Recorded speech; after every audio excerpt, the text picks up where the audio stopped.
Bonsoir, bonsoir. À chaque fois que je vous parle, vous avez le trophée de l'homme du match. Faut qu'on se parle à toutes les rencontres maintenant. Non, je suis content, je suis content. Kylian, racontez-moi ce dernier but parce que ça fait 2 fois. Vous avez fait le coup à Rennes et ce soir, une nouvelle fois, vous permettez à votre équipe de s'imposer. Je suis content. Mais avant tout, c'était un match très bien, un très bon match de l'équipe. On est satisfait. C'est qu'une première partie. Voilà, on prend un léger avantage pour le match retour. Après, le but, c'est comme j'ai expliqué.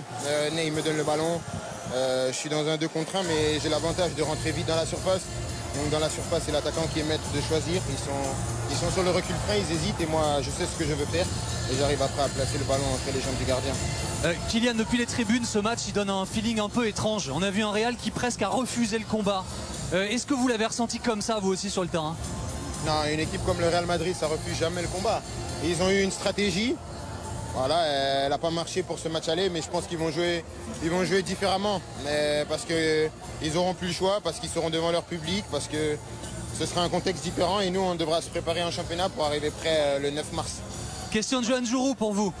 Kylian, bonsoir. Félicitations pour ton but. J'ai une question.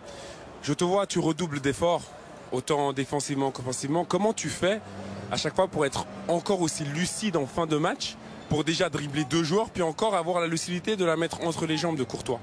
Non, c'est la répétition. Je répète beaucoup mes gestes à l'entraînement. Après, quand c'est instinctif, voilà, c'est quelque chose, c'est une habitude. Je répète toujours ces situations-là, d'être sur des 1 contre 2 après une course, après un effort. Et à force de les répéter, voilà, j'arrive à être beaucoup plus lucide, mais c'est un travail du quotidien. Kylian, il y a 2 matchs de Ligue 1, vous avez dit que votre décision n'était pas prise sur votre avenir. Est-ce que ce qui s'est passé ce soir, l'émotion, la communion avec le public, on vous a vu savourer après le match, ça peut peser dans votre décision finale? Je pense que voilà, j'ai voulu me concentrer avant tout sur le football. Comme j'ai dit à vos confrères, il y a beaucoup de choses qui se disent, beaucoup de choses qui... Tout le monde sait un peu tout le monde parle pour rien dire. Mais la vérité, c'est que moi, j'étais vraiment concentré pour aider mon équipe. Je l'ai dit en interview il y a 1 semaine ou 2, mais le dire, c'est quelque chose. Et voilà, là, je l'ai montré avec des actes aujourd'hui, mais il faudra encore le montrer le 9 mars au match retour. Je suis vraiment concentré et content d'être au Paris Saint-Germain. En tout cas, il y a une certitude, Kylian, c'est que le Real Madrid, ils vous veulent encore plus ce soir qu'avant le match. Là, il n'y a pas de doute possible là-dessus. Faut leur demander. Non mais là moi je me suis fait dribbler, j'ai pas eu la réponse à ma question. Est-ce que ça peut peser dans la décision? Ouais, je crois qu'il a dit ouais. On pèse pas une décision sur un match, mais c'est sûr que si vous voulez que je vous réponde que je savais que je jouais dans une grande équipe, j'ai pas attendu de jouer le Real Madrid un soir de février pour savoir que je jouais dans l'une des meilleures équipes du monde. À la fin, il y a ce but à la toute dernière seconde. Quel est votre feeling sur ce match? Oui, pour moi naturellement c'est dommage. Je crois que je joue un grand match. On est dans l'équipe à faire un match nul peut-être, garder le 0 et peut-être avoir une chance pour mettre un but. Mais c'est dommage, je crois que je joue un grand match. Après la dernière minute, on encaisse un but un peu bêtement, on perd le ballon 3 contre 1.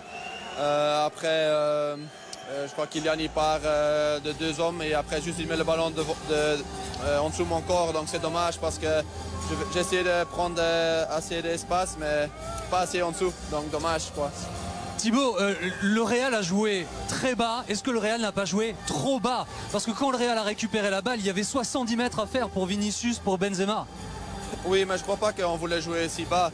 On voulait aussi jouer haut, presser haut, mais je crois que le Paris aujourd'hui avec le ballon, ils ont bien joué. Je crois aussi ils ont pressé très haut et au début on ne trouvait pas l'espace et le bon passing. Tu vois, je crois que si tu trouves le bon passing et tu peux sortir de leur pression, le terrain ça ouvre, mais on n'a pas trouvé ça. Donc après si tu joues le contre-attaque et tu n'es pas 100% clair au ballon, c'est dur pour créer des chances. Je ne crois pas qu'on a tiré au but, donc c'est un peu dommage. Donc match à la maison, on doit faire mieux. Mais même avec un match nul, on devait gagner à la maison. Maintenant, ça ne change pas grand-chose. Donc, on doit faire mieux. Si on veut se qualifier, on doit jouer mieux. Oui, il faudra marquer, puisque je rappelle que le but à l'extérieur ne compte plus double. Donc, il faudra marquer et créer des espaces. Et avec Kylian Mbappé en face, est-ce que ça ne fait pas un peu réfléchir, ça? Oui, mais c'est le risque que tu dois prendre. Je crois qu'on doit gagner. On sait qu'on doit gagner. Et on doit être plus offensif. On verra le match qu'ils vont jouer au Bernabéu. Peut-être qu'ils vont être un peu plus défensifs ou ils vont faire le même jeu. Donc, c'est ça que nous, on doit bien étudié, mais jusque ce match, on a des matchs importants en La Liga qu'on doit continuer à gagner. Un tout dernier mot, Thibaut. Je crois que vous n'avez jamais pris de pénalty de Léo Messi. Ce soir encore, vous avez arrêté. C'est une compète personnelle entre vous deux ou quoi? Non, il a raté une fois, mais c'est contre le transversal. Donc je crois que dernièrement, il n'a pas mis beaucoup de buts comme moi. Je crois qu'il y a déjà quelques matchs qu'il a plus mis, mais je crois pas que c'est personnel. En fait, ce sont tous des grands joueurs, Kylian, Neymar, Léo, Di Maria. Donc, tu sais toujours que tu dois être attentif. J'ai bien étudié tous les joueurs et c'est dommage de ne pas garder le 0 aussi, mais bon. Donc vous saviez que vous alliez partir de ce côté sur le penalty, hein? Oui, je l'avais étudié. Il avait raté avec Barça et j'ai peut-être un avec le Paris au côté droit. Donc, je croyais qu'il avait plus de confiance au côté gauche. Contre Bruges, il a mis un but là. Je crois aussi en coupe comme Nice, il avait mis un but là. Donc, j'ai dit, OK, je vais aller à gauche. Effectivement, vous aviez beaucoup travaillé